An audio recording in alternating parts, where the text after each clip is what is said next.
You are welcome to Everything Mommies. Here you are going to get actionable tips to support you through your parenting journey. Today we are going to take a look at jaundice in newborns. Before I continue with this video, I want to make a disclaimer. I am not a health worker or a health professional. I'm a mom of 3 sharing my experience to help other parents who are in the situation I was some time ago. So if you want explanation of jaundice from a medical point of view, this video isn't for you.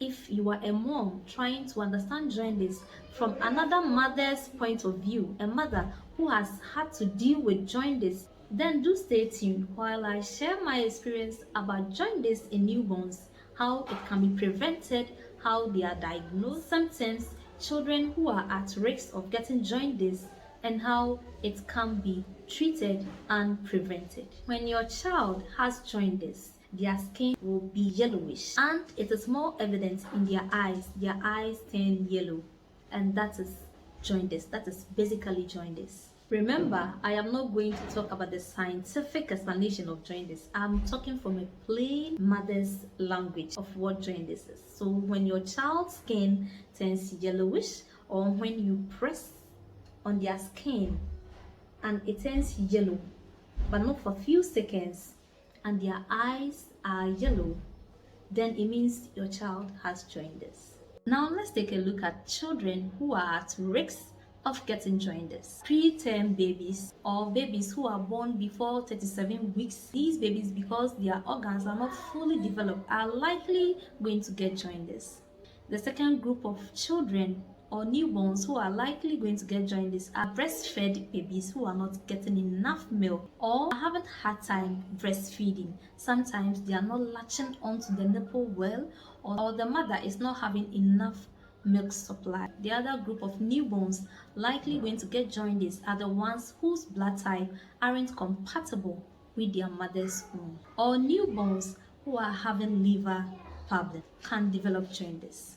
But for you to be very sure is to take your child to the hospital for them to diagnose. It could be something else. There are several ways of treating jaundice, but I'm going to talk about 2 of them. The best way to treat jaundice is to give your child enough breast milk. Yes, if your child is having enough breast milk, their body is going to heal by itself.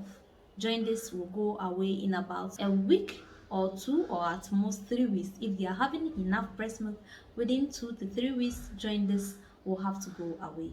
But if your child's jaundice is severe, then phototherapy will be used in treating their jaundice. Phototherapy is found at the NICU, a place at the hospital where preterm babies or babies with jaundice are taken to be taken care of. At that place, well-trained nurses are there to handle the situation at hand. Your baby will be placed under the photo to help treat the jaundice alongside breastfeeding well or given formula. If the question you are asking yourself is, can jaundice in newborns be prevented? I'll say yes, in some cases it can be prevented. The good news is jaundice go away by itself within 2 to 3 weeks when your baby is well breastfed. So to prevent it from happening, if breastfeeding is the reason for your child getting jaundice, breastfeed your child well. In my case, my child was feeding on only one of my breasts. Even if I express the milk from the other breast and feed it to her, she will find a way of bringing it out. She wouldn't even take it and just cry. So when she was diagnosed of jaundice, I wasn't surprised. I knew where it came from. She wasn't getting enough milk, but with the help of the nurses at the NICU, she was able to get enough milk, and she was breastfeeding from the other breast she was refusing at home. This time around, she was taking it, and that was how come her jaundice disappeared and we were discharged from the hospital. Jaundice in newborns can be a serious situation, so you don't want to be sitting home. You would want to go to the hospital early enough. When it is diagnosed, you will know what to do next, either to stay at the NICU or to come home and breastfeed your child well.